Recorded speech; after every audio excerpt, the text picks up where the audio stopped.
Mes chers amis, il y a entre la religion et la musique des alliances étroites. Toujours la religion a aimé la musique et celle-ci a cherché et trouvé en elle, en celle-là, des inspirations sublimes. Interrogez l'histoire de la religion et jusqu'au sein des persécutions, interrogez l'histoire de la musique et vous verrez que les représentants les plus illustres de cet art furent presque tous des hommes de religion qui puisèrent dans leur foi et leurs pratiques religieuses, leurs inspirations les plus belles et les plus sublimes. Mes amis, c'est de cette alliance profonde qui existe entre la musique et la religion que je viens vous parler. Daigne, Sainte Cécile, la glorieuse patronne des musiciens, bénir mes paroles, leur faire produire des fruits de salut dans vos âmes. La musique est grandement utile. Elle élève l'âme, elle console l'homme au milieu des épreuves et des douleurs de la vie. Elle adoucit et polit les mœurs. En un mot, la musique élève l'âme. Comme la musique est bien plus qu'elle, la religion élève l'âme. La religion, disait Montesquieu, donne à la vertu les plus douces espérances, aux vices impénitents, de justes alarmes, et au vrai repentir l'assurance du pardon.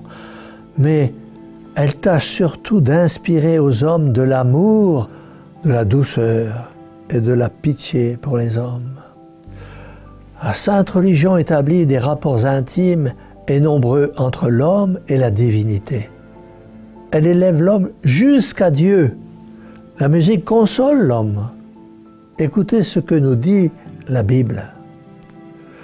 Le roi Saül est en proie à une maladie sous l'empire de l'esprit mauvais. Tour à tour, la jalousie, la haine, le remords, le désespoir lui font subir d'affreux tourments. Mais tout cela s'évanouit lorsque le pastoureau David paraît devant lui en faisant retentir de ses doigts agiles les cordes de sa harpe sonore. Compagne fidèle de l'homme, la musique embellit son existence et l'aide à supporter toutes les peines et les fatigues. Comme la musique est bien plus qu'elle, la religion console l'homme au milieu des tristesses, des angoisses, des remords et des épreuves de la vie, en lui montrant après cette vie périssable une autre vie meilleure. La religion a des remèdes pour tous les maux, des consolations pour toutes les tristesses. Écoutez cette page sublime du Saint-Évangile qui a bercé et consolé tant de douleurs. Heureux, heureux ceux qui pleurent, car ils seront consolés. Heureux ceux qui sont miséricordieux, parce qu'il leur sera fait miséricorde. Heureux ceux qui ont le cœur pur, parce qu'ils verront Dieu. Heureux ceux qui souffrent persécution pour la justice, parce que le royaume des cieux leur appartient. Vous serez heureux quand les hommes vous maudiront, vous persécuteront, vous accableront de maux à cause de moi. Formés pour nos misères et nos besoins, la religion chrétienne vient nous offrir sans cesse le double tableau des chagrins de la terre et des joies célestes, nous disait Chateaubriand. La musique adoucit et polit les mœurs. C'est pour cela qu'on lui a donné une place si importante dans l'éducation de l'enfance et de la jeunesse.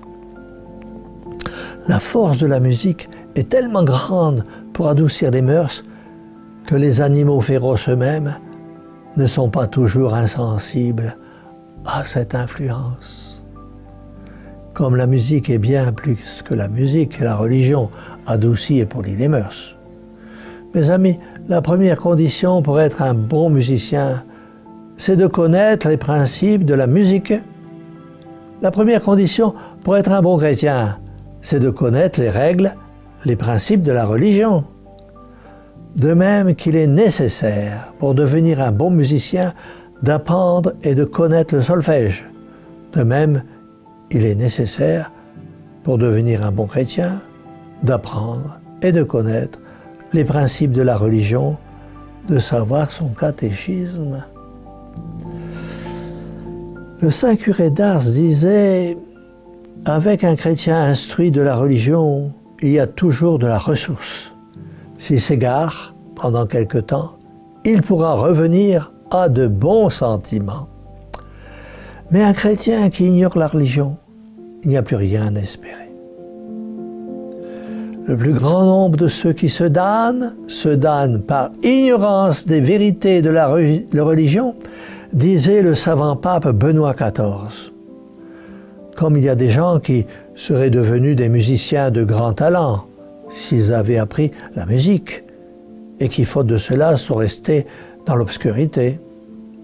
Il y a des gens qui se seraient élevés à de hautes vertus s'ils avaient appris le principe des vérités de la religion et qui, faute de cela, ont croupi dans le vice.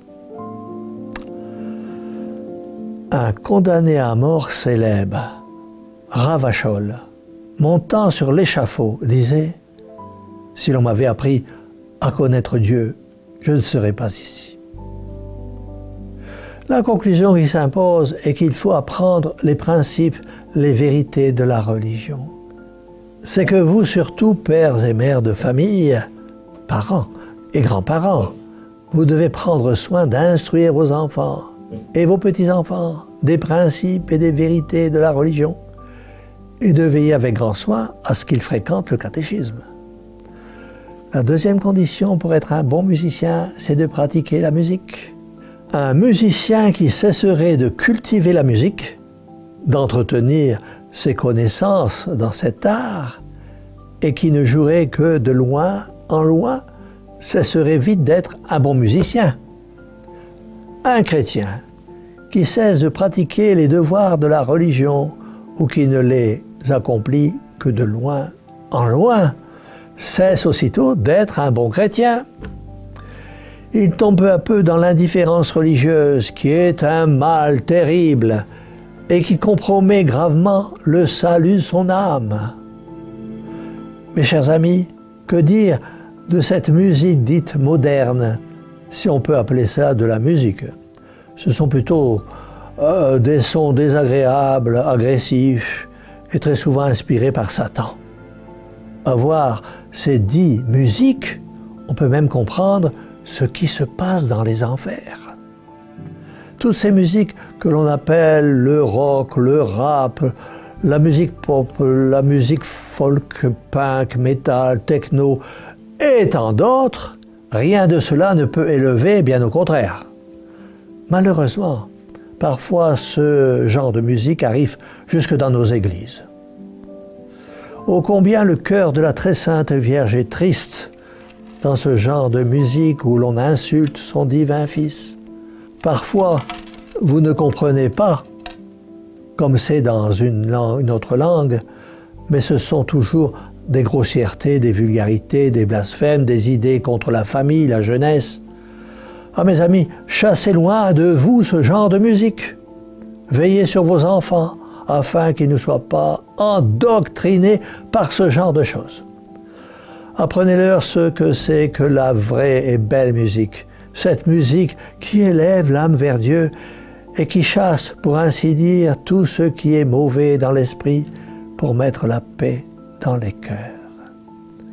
Mes chers amis, je vous en conjure, au nom de Dieu qui vous a créé, au nom de Jésus-Christ qui vous a racheté au prix de son sang, au nom du Saint-Esprit qui vous a sanctifié, que vous soyez musicien ou non, au nom des générations futures qui ont tant besoin de vos exemples de foi et de religion, soyez de bons et d'excellents chrétiens, fidèles à tous vos devoirs, à toutes les pratiques de la religion, afin que, quand viendra le grand jour du jugement dont parle l'Évangile, vous ne soyez pas mis au rang des mauvais chrétiens, au rang des réprouvés, mais qu'au contraire, vous soyez placés à la droite du Christ, près de la Vierge Marie, parmi le chœur harmonieux dirigé par Sainte Cécile, vous puissiez chanter avec elle et les anges pendant l'éternité les gloires et les miséricordes du Seigneur.